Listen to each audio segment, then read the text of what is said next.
সমুদ্রপৃষ্ঠ থেকে প্রায় ২০ মিটার নিচে আমরা সেই অঞ্চলে প্রবেশ করি যেখানে সাধারণ মানবীয় অভিজ্ঞতা বদলে যেতে শুরু করে। এই গভীরতা সমুদ্রের মোট গভীরতার মাত্র ২%। এরপর আমরা যত নিচে নামতে থাকি সমুদ্রের পরিস্থিতি সম্পূর্ণরূপে পরিবর্তিত হতে থাকে। ২০০ মিটার গভীরতাকে বলা হয় টুয়াইলাইট জোন। এখানে সূর্যের আলো দ্রুত কমে যেতে থাকে, ফটোসিনথেসিস প্রায় বন্ধ হয়ে যায়। এই অঞ্চলে হাঙরের মতো শিকারী প্রাণী পাওয়া যায়, আর স্কুইডের মতো কিছু প্রাণী নিজেদের শরীর থেকে আলো উৎপন্ন করে।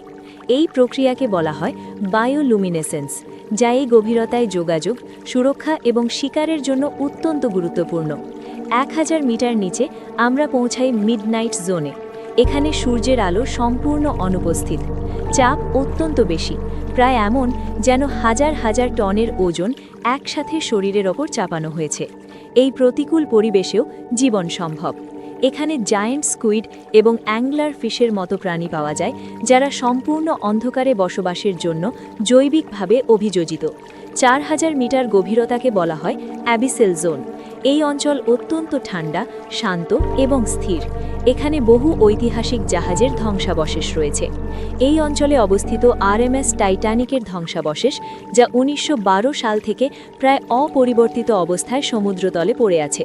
২০১২ সালে চলচ্চিত্র নির্মাতা ও অভিযাত্রী জেমস ক্যামেরন একক অভিযানে প্রায় ৬০০০ মিটার গভীরতায় পৌঁছান।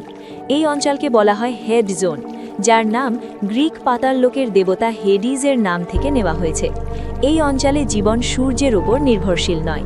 এখানে জীবেরা হাইড্রোথার্মাল ভেন্টসের কাছে বসবাস করে, যেখানে পৃথিবীর ভেতর থেকে গরম পানি ও খনিজ পদার্থ বেরিয়ে আসে। অবশেষে আমরা পৌঁছাই পৃথিবীর সবচেয়ে গভীর স্থানে, ম্যারিয়ানা ট্রেঞ্চ। এর সর্বোচ্চ গভীরতা প্রায় ১১,০০০ মিটার। এটি এতটাই গভীর যে মাউন্ট এভারেস্টও এখানে সম্পূর্ণভাবে ডুবে যেতে পারে। বর্তমান পরিস্থিতি হল, মানুষ তার নিজের মহাসাগরের তুলনায় মার্সের পৃষ্ঠকে আরও বিস্তারিতভাবে মানচিত্রায়ন করেছে। তবুও অজানা রহস্য আজও সমুদ্রের গভীরতায় লুকিয়ে রয়েছে।